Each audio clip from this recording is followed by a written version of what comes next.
Hi everyone, welcome to my YouTube channel. I'm Temi Anderson. I'm an interior designer and a furniture maker.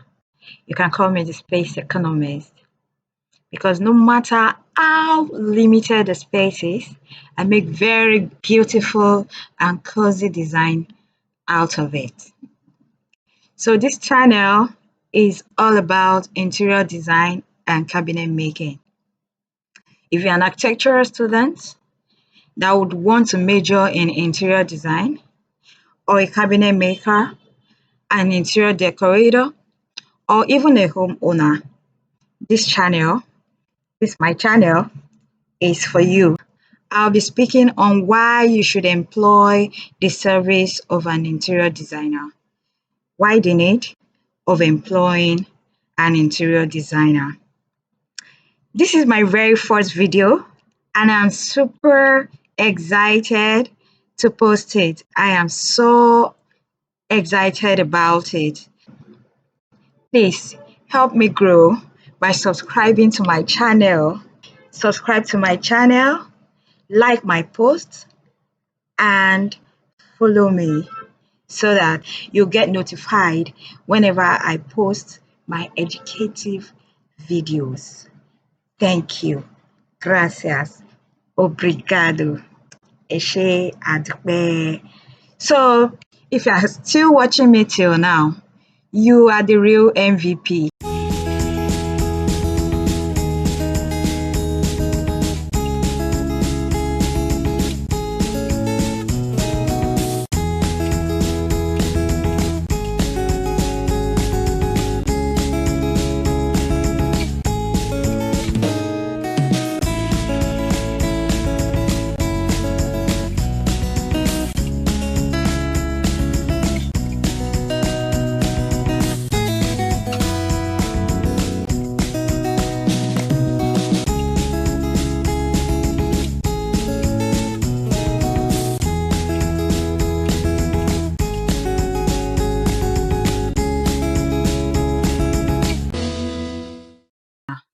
Four reasons why I think you should employ the service of an interior designer.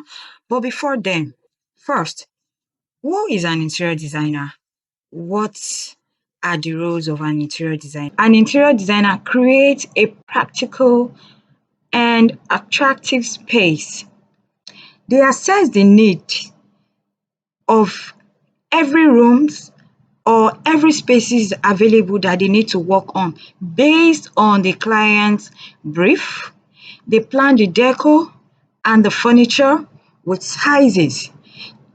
They draft designs based on all of these their plans, and at the end of the day, sometimes estimate costs. They sometimes estimate costs based on the request of the clients. An interior designer doesn't work alone on a project. An interior designer works with the architect on the design and the client, gets brief from the client and works with the architect to know the sizes of each space they are working with and what the spaces are going to look like at the end of the day. So they do all of their designs, they do all of their jobs based on laws and rules of the building plans. An interior designer doesn't just go ahead to come up with sketch, to come up with design without putting into consideration the rules of building plans. So to be an interior designer, you must have basic knowledge of building plan. You must have basic knowledge of building plan. That is to say, you must have had some training in building construction, sketching, and all of that. So that brings us to the difference between the interior designer and an interior decorator. So if you would want me to make a video highlighting the difference or differences in the roles of the interior designer and the interior decorator, please in the comment section just comment state the difference. Now to my 4 reasons why I think you should employ the service of an interior designer. My number one reason would be that an interior designer will help you to maximize the use of the available space or spaces. And by space here, I mean the rooms in the building. No space will be wasted. Every available space will be well used, will be put to use. Take for instance, in a building, you have some very vital spaces, like some spaces you can't do but just use. For instance, the bedroom, we know you would definitely use the bedroom for the sleeping purpose, and in the bedroom, you know the furniture that are going to come into the bedroom space. Also, you know you would have the kitchen, and already we know the use for the kitchen. Definitely, you know the kind of furniture that is going to come into the kitchen for the cooking purpose. Also, we have the main lounge. We all know the purpose for a lounge in a building, and we of course know the kind of furniture that are going to come into such space. But there are some spaces in a building where you might just overlook, but they could be put to very good use. You have some space under your staircase, which some people will just overlook that after all it's just under the staircase. These days, I've worked on some projects where under the staircase space, we used it for a bar. We transformed it to a beautiful bar. And sometimes some people would want to put their inverter under there, and at the same time have beautiful shelves covering the inverter, putting the inverter behind and having the shelves at the front where they can place some ornaments and have it beautifully designed like that. So some spaces are, we have some spaces in the building which are overlooked, which are underused. So an interior designer would help bring these spaces out and put them to good use, and beautifully at that, not just to good use, make it very beautiful while at it. So my number two reason would be that unnecessary expenses are brought to the barest minimal, to the barest. They help you to the to as much as possible avoid unnecessary expenses, especially on the part of the home or project owner. So many things are being put into consideration while they are at their work, especially the furniture. You know, the furniture takes more space in the building. In the spaces we're talking about, furniture, there is no living space or functional space complete that is complete without one form of furniture or the other. So at the end of the day, like I recently worked on a project that in the bedroom, in the master bedroom, they wanted a particular kind of bed design on a side of the bedroom, on one particular side of the bedroom like this. So the client already made the those working on the project to do one beautiful ceiling POP design like that, looking like a full moon over the place he intended for the bed to be. But as a furniture maker, I was called in almost towards the end of the project, you know, at the finishing stage of the project. On getting there, I noticed, sorry, the bed will not work on this wall where you intended for it to be, because there are windows on the wall, except of course you want to block the windows. And if you don't want to block the windows, there is another blank wall where we can place the bed, but it's not going to be directly under the POP design you already have in place. So you see, if they're going to be blocking those windows, number one, they spent money on burglary, they spent money on the window, on the casement window, the frame, the glass, and all of that.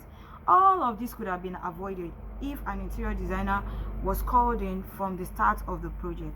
Well, according to the client, they had an interior decorator working with them from the beginning of the project. But I guess probably because of the inexperience of the interior decorator on furniture making, he or she was not able to advise them properly on the requirement of having that furniture on that side of the room. So you see, they would have avoided blocking the window or having to redo the ceiling, the POP design they had there, having to redo it if they are going to place it against another wall. That expense would have been avoided if an interior designer that has some experience in furniture making has been called in since the beginning of the project. Then number 3, an interior designer will help save you some valuable time, save the other professionals or people involved on the project some valuable time, because through the sketch of the interior designer, everybody already has a clue as to what they are doing. Everybody, including the people that are going to bring in the lighting, the people that are bringing in the furniture, the people that are decorating, the interior decorator. They already know the color they are working with, the color combination they are working with, the lighting. They already know the kind of lights they are using in each space according to the sketch of the interior designer, because as an interior designer they would have brought all of this into their sketch. So everybody has an idea of what they are working. So it's like you going somewhere with your map with you know, you get to go straight to where you're going to. Also, the sketch of the interior designer helps everyone involved on the project to have an idea as to what they are doing, and which will help save them time. The back and forth with clients, okay, this sketch, why not let's do it like this, I don't like this design, why not give me this. But the sketch of the interior designer, because it's been concluded between them and the client, will give everyone a clear idea to what they are doing. And lastly, which is above every other one, an interior designer with their sketch helps to achieve a cozy and aesthetically appealing space.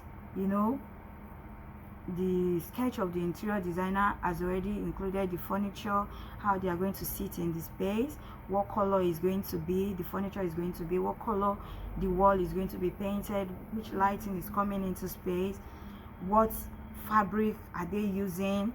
These and all others have been brought into the sketch. So at the end of the day, it's not going to be a matter of what I dreamt of versus what I got at the end of the day, a case of what I ordered versus what I got. So an interior designer sketch already helps to bring to life the dream of the client, therefore achieving a cozy and aesthetically appealing, a beautiful space to live in. So exactly what you dreamt of is what you'll be getting at the end of the day when you work with an interior designer. So quickly, I would take my bullet points over again, my 4 reasons why I think it is very good for you to employ the service of an interior designer for that your building project. Number 1, an interior designer will work to maximize the use of the available space or spaces. Number 2, the interior designer will help save the project owner unnecessary spending, unnecessary expenses. Then number 3, the interior designer will help save valuable time. Everyone involved in the project, the sketch, the blueprint provided by the interior designer, coupled with what the architect is able to come up with, will help save everyone some valuable time, because you have a clear idea to what you are doing. So you just go straight to the point with whatever your role is in the building project. Then lastly, the interior designer sketch helps to achieve a comfortable and beautiful space at the end of the day, and which is a case of what I ordered versus what I got, which is 100% side by side. You know what I mean. So that brings us to the end of this episode. Well, my next video, I should be covering 5 key elements to space design. 5 key elements to space design. Please look forward to it. Until we meet again next time, remember, a cozy space is one which you want to go back to over and over again. A cozy, a comfortable space, a beautiful space, a relaxing space, you know, one that gives you peace, that gives you that calmness after a long day at work, is a space you want to go back to relax. Till I come your way again next time, I remain Timmy Anderson, the space economist. Thank you.